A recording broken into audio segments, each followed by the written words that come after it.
Hey guys, Huntsman32 here. Told you guys in the last video I'd teach you how to make a quick draw snag-free paracord wrap, and I'm going to do that right now. I'm going to use first just a small piece of paracord and show you guys how easy that. And if you do get a snag, usually it's right at the end. I did not come up with this idea. I found it online on YouTube. The guy I watched was Sharpshooter JD. So again, I did not make this idea. I did find it on YouTube from Sharpshooter JD. Thank you for the video, and thank you guys for watching. So first thing you want to do is the knot that I showed you guys to do with the paracord before. I don't know the name of the knot. I think it was something like overhand bow tie, but I'm probably wrong because I'm not a knot specialist. It's pretty easy. Again, you make a loop and then you tie the loop into it, and you basically have a knot that's not going anywhere. So you take your loop, you hook it on your pinky, and then you just start going over your fingers like so, and you crisscross.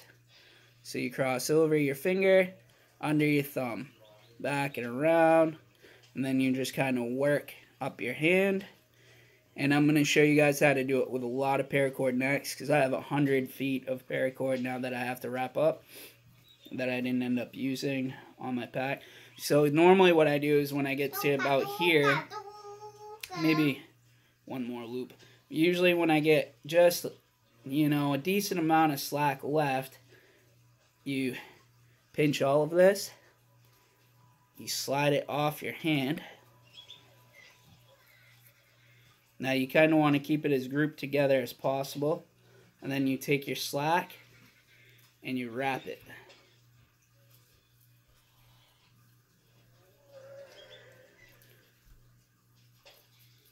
You want to leave your knotted end tagged out.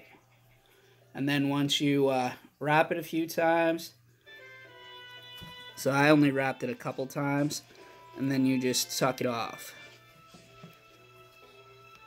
I actually did this with the paracord that I used to wrap my tarp up in, and it stayed perfectly fine in my pack. I did get one little snag up at the end, but it was minor to take out. It's a lot better because I used to wrap it up the old school way and throw it in, and every time I'd pull it out, I'd get crazy snag, and I'd take, a half an hour just to unsnag it.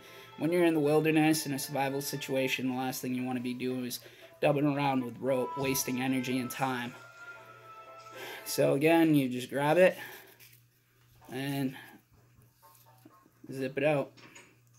And like I said, I did get one little tie up at the end, but it's better than snagging up a whole middle and have to deal with all that. So now I'm going to show you guys how to do it with big rope. Also, what I found too is once you wrap it all up and then you tuck it off, so that one looks a lot better. If you pull it back this way, it'll loosen up your ravel, but if you pull it back, it'll snug it up. Now you don't want to pull it back too far, but you want to snug it just a little bit. So, and then there, that's perfectly fine to put in your pack. And when it's in your pack, like I said, I had 50 feet of it wrapped up like this. The ends are all flopping around, but every time I grabbed it and pulled on it, it zip-lined right out. So, alright, now I'm going to show you guys how to do it with a lot of rope. This is the first time I've ever done 100 feet. I did 50 feet of it, wasn't too bad. Now I'm going to try to do 100 feet for the first time with you guys. So let's check that out. So with the bigger rope, I like to do a decent sized loop, depending on, when you're tying off to something, makes it a little bit easier to tie it off, but you don't want to make too big of a loop because then you'll lose rope. But, so you do that same loop that I've been doing this whole time. What you do is you hook it to your thumb, and then you want to zigzag through your arm, and you want to make a figure 8. Alright. So, it's going to look something like this. So it's kind of hard to see, especially where I'm wearing a black sweatshirt. Let's see if I can't get a better angle. So you hook it into your thumb, you crisscross it to the inside of your elbow, and then you crisscross up and over. So you want to make an X on your hand, and you just want to continue to make that X, just like with the other rope that you did with your fingers. You want to do that same exact thing until you got a decent amount of rope left.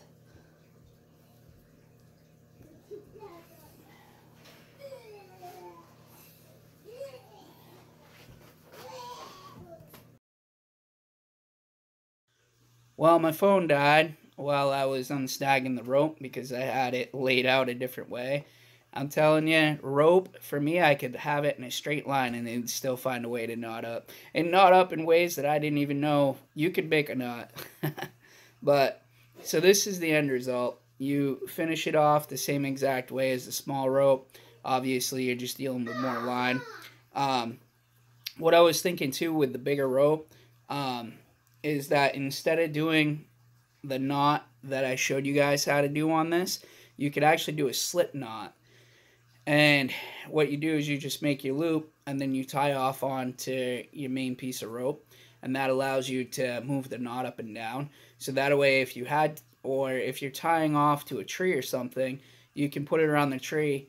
You can let out some slack, put it around the tree, and then put the bunch through the knot, through the loop, rather than have to let out all your line and drag it all the way through and such. And then you could, from there, once you have it around your base that you're tying off to, then you could let out all your slack and less chance of getting knotted up and tangled up and such. So, pretty good idea. I haven't done it, but I may undo this and do that at some point. I want to give a shout out to Sharpshooter JD for teaching me this trick. He didn't teach it to me personally. He has a YouTube video on it. If I can figure out how to put the link in the description below, I will do that. So, no copywriting. So, thank you, Sharpshooter JD, and thank you guys for joining. My next video, I just picked up an AR-15 a few days ago, so I'm going to be doing some videos with that on some of the accessories that I'm running, and also teach you guys how to break it down and clean it for new AR shooters that have never broken down an AR. So thank you guys very much for joining. This is Huntsman32. Have a great day, guys.